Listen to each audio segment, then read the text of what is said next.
Hey, peace. Peace and one love. As y'all know, my name is Elijah X. I am one of the spiritual advisors of the Queens and Kings of Africa. And I'm bringing to you a message from our kinfolks over in Africa. But the reason I'm bringing this message is because this message should touch us here in America. It should make us feel the words. It should touch our hearts, our spirits. It's time for us to wake up. So I want us to put ourselves, when we hear him speak about Africa, I want us to see us uniting as one people like they are doing in Mother Africa. I want us to be able to say to America, to the government and the system here in America, that we will stand as one people. We will come together as a people. We will stop all the division that has been brought among us and has been built within us. We will begin to tear that division down and stand as one people. Let us get on into the message. Listen up, because I'm only going to say this once. My name is Ibrahim Traore, President of Burkina Faso, and I'm here to tell you something that's been burning in my heart and in the hearts of millions across Africa. We are done staying silent. We are done bowing down. We are done letting foreign powers treat our continent like their playground. And we should be done. We should be done bowing down.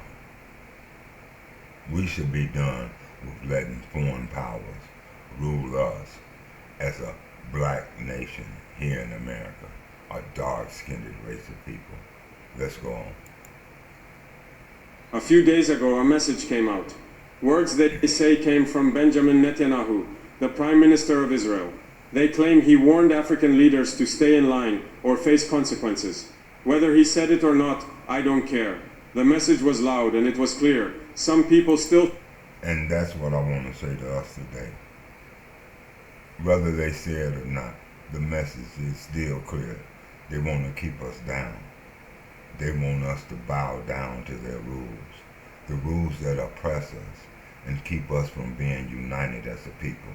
We have got to learn to start depending on one another. We got to take our power back. Let us go on. They can threaten us, scare us, and control us. Well, I've got a message of my own, and I'm speaking it loud and clear, not just to Netanyahu, but to anyone who... That's anyone. Africa is theirs to bully. We are not your colony. We are not your pawns. We are sovereign, and we will fight for our freedom with everything we've got. Let me take you back to that moment in Ouagadougou, our capital. I stood in front of cameras, journalists, and my people. The room was packed, and you could feel the tension in the air. Everyone was waiting to see what I'd say. I didn't have a script. I didn't need one. When you're speaking the truth, the words come straight from the heart. This message is to blacks in America. Into the camera, and I spoke directly to Netanyahu. I said, we are no longer colonies. We are sovereign nations. If any foreign leader thinks they can threaten Africa into submission, they are gravely mistaken. The room went quiet. You could hear the weight of those words settle over everyone. But I wasn't done. And we must be many tribes, but one nation of people, standing together. Many dark-skinned different tribes. But when it comes to us ruling ourselves, when it comes to us working and doing what we need for us, we become one nation. That means we must be in agreement with one another. We must work together with one another. And we can only do that in loving one another. Let's go on. I leaned forward and said, let me make this crystal clear to you, Mr. Netanyahu. Burkina Faso does not answer to Tel Aviv. We don't answer to Washington. We don't answer to any force that thinks it can buy us or bomb us into. And blacks America, blacks in America, we don't answer to anyone but us. Let us begin to pick leaders in our tribes and in our communities, and then let us begin for our leaders to unite so that they can meet together and we could walk as one, in agreement as one, because our leaders will go back and let each other know what they have come up with for us as a people. We should stand in agreement because everything should be done for the whole and not for one. Not for one tribe, not for one community. But if it's not done for all, then it should not be done. Let us keep on. Doing what they want. I meant every word. This wasn't just about Israel. This was about every nation that's ever tried to control Africa, exploit our resources or silence our people. I ended with a warning. If you come for one of us, you come for all of us. Africa is not yours to threaten. You might be wondering why I chose to speak out. The black nation is not to be threatened. You come against one of us, you come against all of us. Ashe. That. Why not stay quiet like so many leaders before me? Why not send a polite letter or make a phone call behind closed doors? Because that's not who I am. That's not what Burkina Faso stands for anymore. And that's not what Africa needs. For too long, our continent has been treated like a place where powerful countries can do whatever they want. They've taken our gold, our diamonds, our oil. They've drawn lines on our maps, split our people apart, and told us how to live. Even after we fought for independence, they kept meddling, using money, threats, or soldiers to keep us in line. I'm done with that. My people are done with that. Africa is done with that. When I heard about Netanyahu's so-called warning, it wasn't just an insult to me or Burkina Faso. It was an insult to every African who's ever dreamed of a free, proud, and united continent. I couldn't stay silent. Silence is what they expect from us. They expect us to be afraid, to bow our heads, to say yes, sir. But I'm not that kind of leader. I'm here to fight for my people, for our dignity and for our future. And I know I'm not alone. After I spoke, something incredible happened. My words didn't just stay in that room in Ouagadougou. They spread like wildfire. People started sharing the video of my speech on X, Telegram, WhatsApp, everywhere. Within hours, millions of people had seen it. Not just in Burkina Faso, but across Africa and beyond. Young people in Mali, farmers in Niger, students in Guinea, activists in South Africa. They all heard my voice and they felt it. They weren't just listening to me, they were hearing their own hopes, their own anger, their own dreams. In Mali, my brother Colonel Assimi Goïta shared the clip on social media. In Guinea, Mamadi Doumbouya stood up and said he's with me. Across Telegram groups, people started using hashtags like Africa will not bow and we stand with Traoré. Those words weren't just slogans, they were a battle cry. They were a sign that Africa is waking up. We're not just a bunch of countries anymore. We're a family. And when one of us is threatened, we all stand together. Are you own a classic vehicle. Here's how you... Did you hear that? When one of us is threatened, then we all stand together. That's what we must remember. Always standing as one. Let us continue.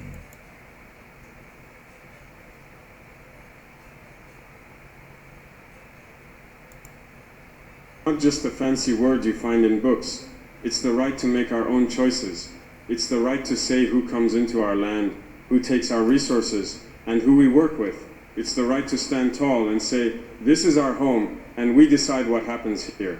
For too long, foreign powers have treated Africa like a chessboard. They move their pieces, soldiers, money, companies, and expect us to sit quietly while they play their game. And that's just how they do us here, blacks in America. And it's time for us to stop playing their game. Not anymore. In Burkina Faso, we're taking back control. We're saying no to foreign bases on our soil. We're saying no to deals that leave our people poor while others get rich. We're saying no to threats that try to scare us into submission. And we're not alone. Across the Sahel, Burkina Faso, Mali, Niger, we're building an alliance. We call it the Sahel Alliance, and it's about standing together, protecting each other, and building a future where Africa calls the shots. You might be thinking, haven't African leaders said things like this before? Sure, some have, but this moment feels different. Why? Because the world is changing and Africa is changing with it. For years we've been told to wait our turn, to follow the rules set by others. But now we're writing our own rules. France used to have a tight grip on countries like mine. They had military bases, controlled our economies, and acted like they owned us. But we pushed them out. Mali did it. Niger did it. Burkina Faso did it. And we're not stopping there. When I spoke out against Netanyahu, I wasn't just talking about one man or one country. I was talking to every nation that's ever looked at Africa and seen a place to exploit. I was talking to the leaders who think they can scare us with sanctions, bombs, or angry words. I was telling them that Africa is rising and we're not afraid anymore. My speech wasn't reckless, it was necessary. It was a reminder to the world that we're not just here to survive, we're here to thrive, to build, to lead. You know what's interesting? After I spoke, Israel's government didn't say a word. No response, no statement, nothing. That silence speaks louder than any speech. It tells me they weren't ready for someone like me to stand up and call them out. They're used to African leaders who stay quiet, who play nice, who don't make waves. But I'm not here to play nice. I'm here to tell the truth, no matter who it makes uncomfortable. The Western media, they barely touched the story. They didn't want to give it airtime because it doesn't fit their narrative. They want to keep painting Africa as a place that's weak, divided, and dependent. But we're changing that narrative. Every time someone shares my speech, every time a hashtag trends, every time another African leader stands with me, we're rewriting the story of our continent. We're showing the world who we really are. I didn't set out to become a symbol. I'm just a man from Burkina Faso, fighting for my people. But when I look at the messages pouring in from young people, from elders, from mothers and fathers across Africa, I realize this is bigger than me. People are calling me a voice for the continent, a symbol of defiance. They see me standing up to a powerful leader like Netanyahu, and it gives them hope. It reminds them that we don't have to live in fear. I'm not doing this for fame or attention. I'm doing it because I believe in Africa. I believe in our strength, our history, our future. I believe in the dreams of our ancestors who fought. Not only do I believe in Africa as a whole, but I believe in Black America to the fullest. This is not our first encounter. This is not our first battle. Let us learn from our ancestors and let us stand strong as a united people supposed to stand. It's time for change, Black America. It's time for change. Freedom. I believe in the young people who are ready to build a new Africa, one where we don't beg for scraps, but sit at the table as equals. Let me tell you about the Sahel Alliance, because this is where the future starts. Burkina Faso, Mali, Niger, we're coming together, not just as neighbors, but as brothers. We're building a partnership that says if you attack one of us, you attack all of us. We're sharing resources, sharing ideas, sharing strength. We're showing the world that Africa can stand on its own 2 feet. This isn't just... Now, that is what we must do. We must share ideas. We must share our strengths. We must share with one another. Not try to get rich on one another. Not always charging one another. We should not charge our brothers and our sisters. We don't charge family. We build with family. About fighting off threats. It's about building something new. We want schools where our children learn our history, not someone else's. We want hospitals that save lives, not empty buildings. We want economies that lift up our people, not foreign companies that take our wealth. The Sahel Alliance is just the beginning. I dream of a day when all of Africa stands together, north, south, east, west, united as one. To the leaders out there who still think they can control Africa, hear me now. Your time is up. We're not your backyard. We're not your resource bank. We're not your punching bag. If you think you can threaten us, bribe us, or scare us, you're in for a surprise. Africa is waking up. And so is Black America. We're remembering who we are.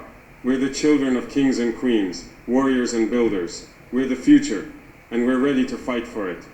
To my African brothers and sisters, this is our moment. Don't be afraid. Don't let anyone tell you we can't do this. Share this message. Stand up in your communities. Demand your rights. Support leaders who fight for you, not for foreign interests. Together, we can build an Africa that's strong, proud, and free. Together, we can build a Black America that is strong, powerful, and free. People might say my words were too bold, too risky. They might say I'm picking a fight we can't win. To them I say, staying silent is the real risk. Letting others walk all over us is the real danger. I spoke out because I believe in my people. I believe in our right to live free, to make our own choices, to shape our own future. If that makes some people uncomfortable, so be it. I'm not here to make friends with those who disrespect us. I'm here to fight for what's right. Peace and love, and I hope y'all understand this message. Make sure that you share this with your friends, with your neighbors, with your brothers and your sisters. Let them know we are uniting as a people. That means we are putting down all the fakeness between us. No more lying, no more stealing, no more hurting one another, no more going against one another. We are to begin to protect each other. Let them see our power. Let them see us standing as one people. No more coming into our community, jumping on our youth. We will not allow it. No more pulling out cameras to take pictures, but us standing with our people as a whole. Peace and love. Share this with all. This is from the kings and the queens of Africa, out of the African people.